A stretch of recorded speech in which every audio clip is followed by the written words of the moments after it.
కుటుంబం అన్నది చాలా ప్రాముఖ్యమైనటువంటి విషయం. కుటుంబం దేశానికి ఆయువు పట్టు, సమాజానికి ఆయువు పట్టు, ఒక మనిషి జీవితానికి పునాది. కుటుంబం విఫలమైతే దేశానికి వచ్చే పౌరులు అక్కడే తయారవుతారు. కనుక విద్రోహ శక్తులు, సంఘ విద్రోహ శక్తులు దేశాన్ని కూలగొట్టేవాళ్ళు,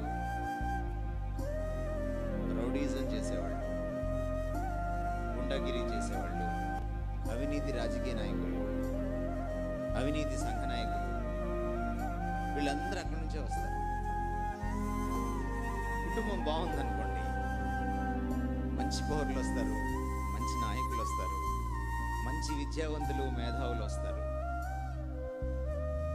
కాబట్టి ఒక దేశ నిర్మాణానికి, భవితకు, సమాజ శ్రేయస్సుకు